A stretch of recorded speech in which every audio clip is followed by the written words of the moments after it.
Lessons from get business leader.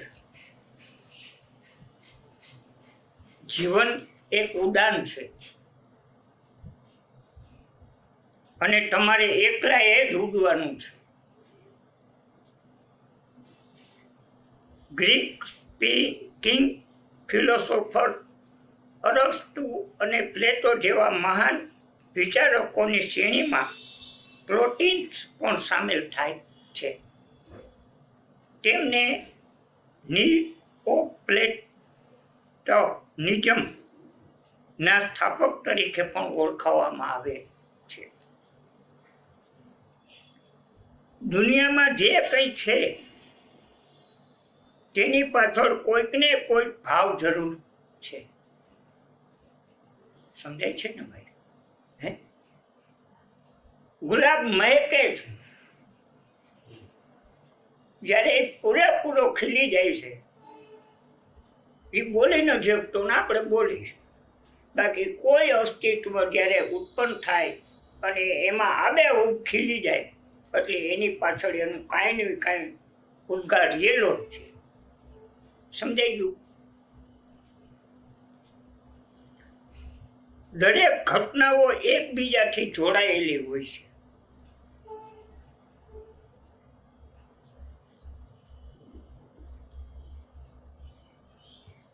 દરેક એક સાથે શ્વાસ લે છે. કોઈ અસ્તિત્વ એવું નથી કે શ્વાસ નથી લેતું. પશુ પક્ષી વનસ્પતિ આપણને શું સૂચવે છે કે એક જ નિયમ છે. સમગ્રતાની વાત કરે છે. હા, એક જ નિયમ.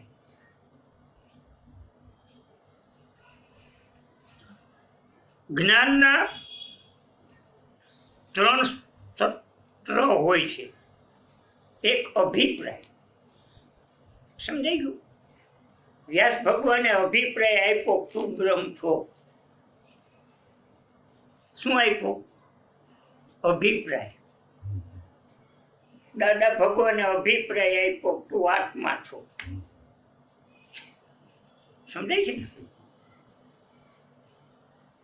એક અભિપ્રાય, બીજું વિજ્ઞાન અને ત્રીજું પ્રભા. પ્રથમનું માધ્યમ વિવેક છે. વ્યાસ ભગવાને કીધું કે બ્રહ્મ યમ બ્રહ્માસ્મિ, તું બ્રહ્મ છો. ખોટું નથી બોલ્યા. પણ આપણે જેને પૂછવા ગયા એને વાત પૂરતી જ ખબર હતી એટલે આપણને વાતુને રગડે ચડાવી દીધા. ગુરુ થઈ અને ઉપદેશો દેવા માંડ્યો.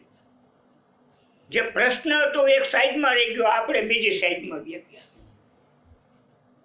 આ ભારતની અનાદિની સંસ્કૃતિ છે.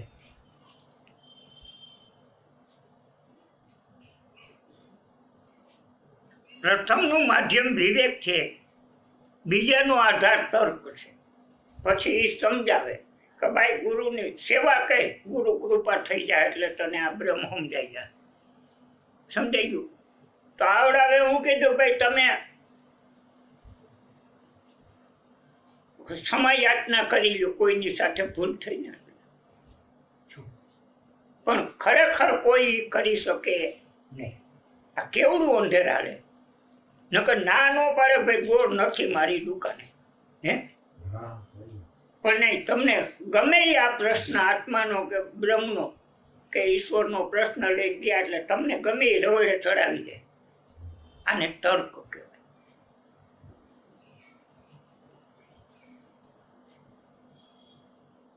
પ્રથમનું માધ્ય વિવેક છે. તો એમ કહી દે કે ભાઈ મને આમાં કઈ ખબર પડતી નથી. બીજાનો આધાર તર્ક છે અને ત્રીજાનો આધાર અંતર્જ્ઞાન છે. પ્રભાનો અર્થ છે કે જેને અંતર્જ્ઞાન થઈ જાય અને એના ઉચ્ચારણથી કે એની સમજથી કે એના વિચારથી એ તમને બંધનમાં નહીં નાખે. છોડી નહીં શકે પણ છોડવા વિશેની જ ચર્ચા કરશે. સમજાઈ ગયું?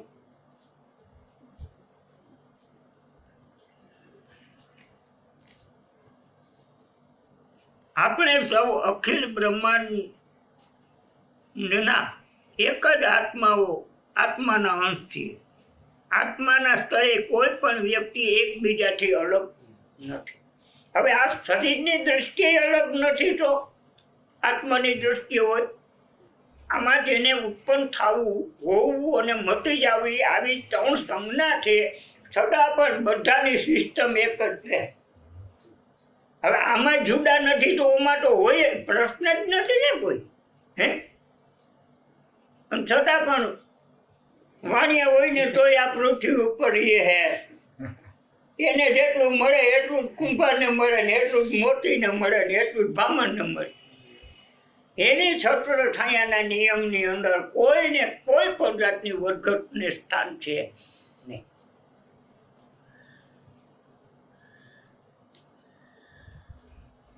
આ આત્માના સ્થળે કોઈ પણ વ્યક્તિ એકબીજાથી અલગ નથી. આ એક સિદ્ધાંત દુનિયાના લોકોને એક કરે છે. આત્મા તમામ લોકોમાં એક છે. જે અસ્તિત્વ એટલે એને પરમાત્મા સર્વવ્યાપી કહેવાય ને. હે જો ભિન્નતા હોય, ક્યાંય ન હોય, આવ્યો હોય, ગયો હોય તો એને આત્મા કહેવાય નહીં. બસ. અને કૃષ્ણ ભગવાને કીધું કે એને શસ્ત્ર છેદી શકે નહીં, અગ્નિ બાળી શકે નહીં, પાણી પલાળી શકે નહીં અને પવન એને સૂકવી શકે નહીં. કારણ કે આ પોલાણમાં જે છે એ આમાં જ એક એનો ઈથર ભરેલો છે. સમુદ્રની અંદર તમે પડો એટલે ક્યાંય પાણી વિના હોય જ નહીં. એવી રીતે આ પરમાત્માનો સમુદ્ર છે, એમાં પરમાત્મા સિવાય કાંઈ હોય નહીં. તો એ ગોતમ રાડો રાડ દેકારો કરો, સાનમુનું થઈ જવાનું.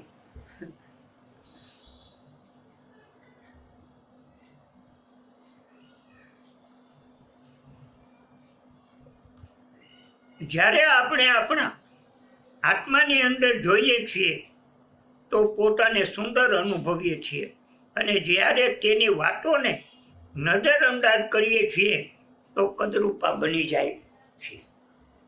બસ આત્માની સ્થિતિ એટલે પૂર્ણ શાંતિ.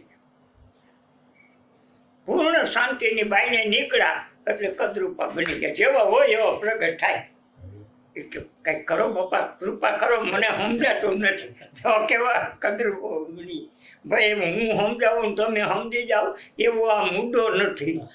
હે સિમટ હોય તો એમાં બે જણા ફેરવવામાં કામ આવે, પણ આ પરમાત્મા સર્વવ્યાપી છે, એમાં કાંઈ હોય નહીં. સમજ ન હોય, ગેરસમજ ન હોય. આવી શૂન્યતામાં આવી જવું છે. સમજી ગયા? જેમાં સમજ પણ ન હોય અને ગેરસમજ પણ. સમજ જ ન હોય તો ગેરસમજનો પ્રશ્ન ક્યાં?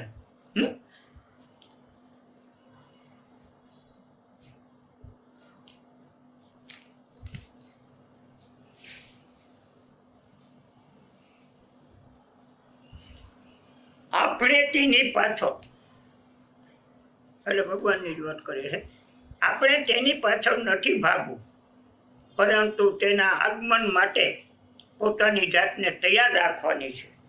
હે શબ્દ તો જુઓ ભાઈ, કે આને ધન્યવાદ દેવાય કે હજારો વર્ષો થઈ ગયા. આ 204ની સાલમાં જન્મેલું છે વ્યક્તિ. હવે વિચારો, છતાં પણ આ કેવડી અવમૂલ્ય મૂડી મૂકી ગયો. તૈયાર રાખવાની છે, જેથી શીત જ પર સૂર્યનો ઉદય થાય અને તેનો પ્રકાશ ફેલાય તો આપણે અજાણી અને ન જોયેલી વસ્તુઓને પણ જોઈ શકીએ છીએ.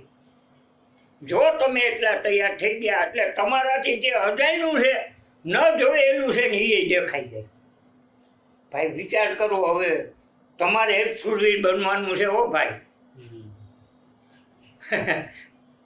અહીંયા આવજો, તમારું ઘર છે એમ કોઈ વાંધો નથી, પણ આ જેટલે અંશે તમારી નબળાઈ છે ને એને ફેંકી દેવાની છે. પાછું વાંચી જવું. આપણે એની પાછળ નથી ભાગવું, પરંતુ તેના આગમન માટે પોતાની જાતને તૈયાર રાખવાની છે. હે હવે એ સમુદ્રની અંદર આ સ્વાતિનું નક્ષત્ર આવે, એ નક્ષત્ર આવે એટલે જે છીપું અંદર બંધ પડી હોય તળિયે, એ તળિયાની છીપ બાયણે આવે અને એ બાયણે આવે, પાણીની બાયણે મોઢું કાઢે. એક કલાટો જુઓ, બે છીપડા જ હોય, ખાલી એમાં જીવ કે હાડ માંસ કાંઈ નથી હોતું, છતાં પણ એક બંધારણનો નિયમ તમે જુઓ. હવે એ છીપ બાયણે આવી, એ છીપને મોઢું ખોલવું અને વરસાદના બિંદુને અંદર પડવું. જો આ એક જ ટાઈમે ગોઠવાઈ જાય, જો વરસાદના બિંદુને મોડું થાય તો એમાં હવા ભરાય એટલે છીપડા બે નોખા પડી જાય, કાંઠે ગયા. અને જો એમાં પડી ગયું, આમ કોને મોઢું ખોલવું ને બિંદુ અંદર પડી ગયું એટલે પાછી બંધ કરી અને તળિયે બેસી જાય. બસ એમાં મોટી જ પાકે, બીજું કઈ પાકે નહીં.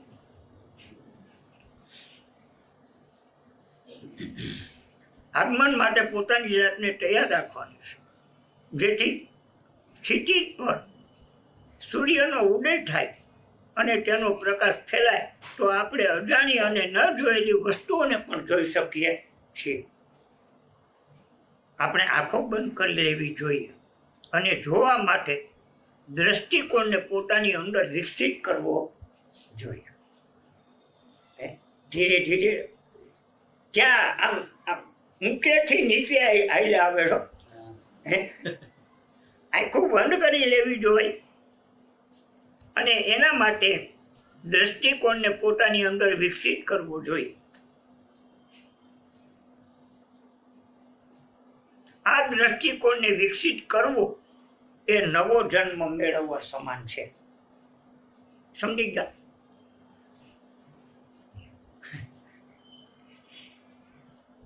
અનંતને તમે ત્યારે જ પકડી શકો છો જ્યારે તમને માર્ગ દેખાડનાર એને પ્રાપ્ત કરવાના કારણથી વધારે મોટું હોય છે. સમજાઈ ગયું?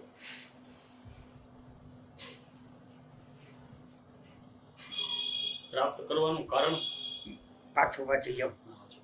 મને જેવું જોઈએ એવું સમજાણું નથી એટલે તમને ન સમજાણું હોય. અનંતને જો પરમાત્મા સર્વવ્યાપી છે, એને બીજું નામ આપ્યું અનંત. અનંતને તમે ત્યારે જ પકડી શકો છો જ્યારે તમને માર્ગ દેખાડનાર તેને પ્રાપ્ત કરવાના કારણોથી વધારે મોટો હોય. સમજી? પ્રાપ્ત કરાવી શકે એના કારણથી વધારે મોટો હોય તો જ આ વસ્તુ શક્ય થઈ શકે. હા હા, એનો આધાર સ્તંભ એક ટાઈપનો કારણો કયા? એ પ્રાપ્ત કરવાના કારણો જે કીધા એ તો વ્યક્તિગત છે ને કારણો. હા, એટલે એનાથી મોટો હોય. એટલે કારણો છેલ્લે તો છેદ ઉડી જતા હોય ને. કારણ કે જો તમારી સંપત્તિ મેળવવી, એક વાત કરી છે, તો મારે નથી મેળવવી, એટલે આ જગતનું કોઈ ઐશ્વર્ય નથી કે એને રદ માત્ર લલચાવી શકે. એટલે આ એના કારણથી મોટું. પણ નડે હે તો આવડું ને તમારી અંદર એલો પરમાત્મા કે આ શરીર કે આ જગત તમને અવરોધ નથી કરતું પરમાત્મા અનંતને પામવા માટે. કરે હે તો કોણ? આપણી જીજ્ઞાસા. બસ એ કારણો કૃપા મેળવવી છે, આશીર્વાદ મેળવવા છે, એ બધા દે ઓને આવડતું નથી, તમારે કરવું ને મફતમાં પડાવી લેવું. હે હવે જો હું પ્રતિષ્ઠાથી ને પેલી પર છું તો હકીકત બોલી શકું છું. હે એટલે આ જે કઈ અવરોધ આ જગતમાં તમને અનંતની સાથે મળવાના જે અવરોધો કરે છે એનાથી પર હોય છે, એમાં એ આવી ગયેલો હોતો નથી. બસ મને મગજમાં આવ્યું. જીવન એક ઉડાન છે અને તમારે એકલા જ ઉડવાનું છે, હંમેશા એકલા. સમજાઈ ગયું? બસ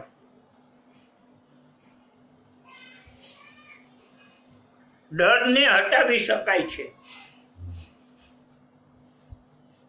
તે માટે આત્માને પવિત્ર કરવો પડે.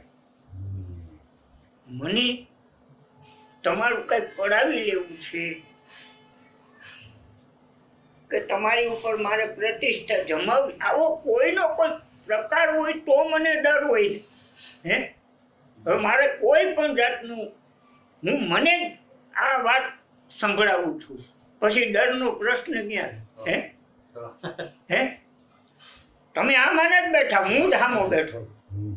બસ સ્વીકાર કરાવવા માટે નથી વાત ચાલતી. હે બીજાને સ્વીકાર કરાવવા માટે કઈ કહેવાતું નથી. નહીં. તો જ આ ભેદ ના લાગુ પડે ભાઈ. હે નકર ઓલું હું તમારો ગુરુ હોઉં અને તમને બ્રહ્મનું જ્ઞાન આપતો હોઉં તો ભેદ તો થયો ને. હવે આપણો ઉદ્દેશ તો અભેદ બનવાનો છે, તો આ ભેદ હોય તો અભેદ બને કેવી રીતે? બની ન શકે. બને તો અભેદથી જ અભેદ થાય. એને કીધું ને કે એના કારણોથી પર હોય. આ મુદ્દો જોઈ લ્યો. એટલે એનું વ્યક્તિ તરીકેનું જીવન ન હોય, વ્યક્તિનું હોય.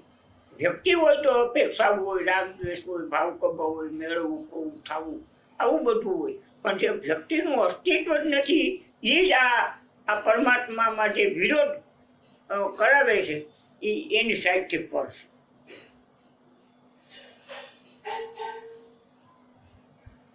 પવિત્ર આત્માને કોઈ વસ્તુનો ભય હોતો નથી. જ્ઞાન જો કર્મમાં નહીં ઉતરે તો તે શૂન્ય છે. સમજાઈ ગયું? જો આ જ ધંધો કરું છું, મારો ઉદ્દેશ સતત 24 કલાક આવડો આ જ છે, બીજો છે નહીં. એટલે આ મારા જીવનમાં આવ્યું, આ વ્યક્તિના જીવનમાં વણાઈ ગયેલું હોય તો જ આટલા વર્ષો પછી આપણને કાગળિયો મળ્યો. હે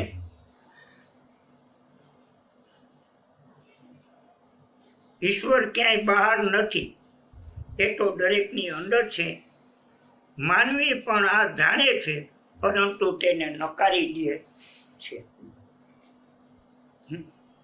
હવે આટલો સરળ શબ્દ કે તમારી અંદર છે, તો તમારે મને પૂછવા આવવાનો પ્રશ્ન કઈ રીતે થાય છે?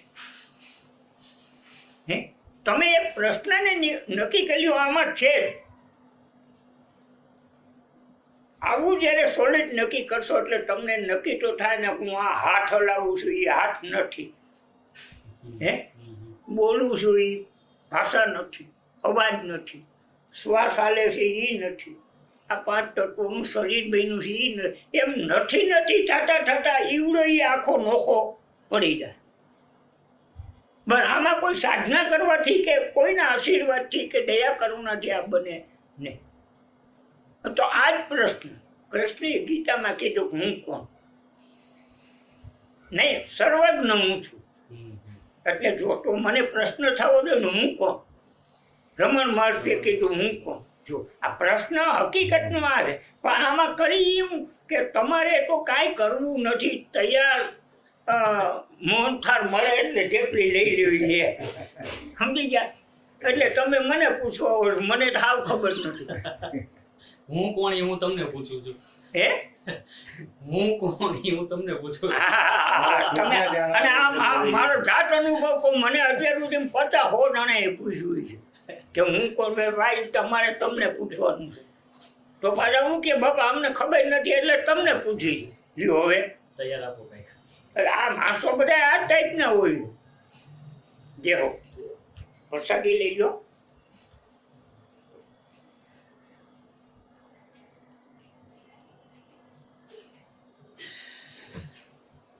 જ્યારે આપણે પોતાના પ્રત્યે સાચા હોઈએ છીએ તો સુંદર હોઈએ છીએ.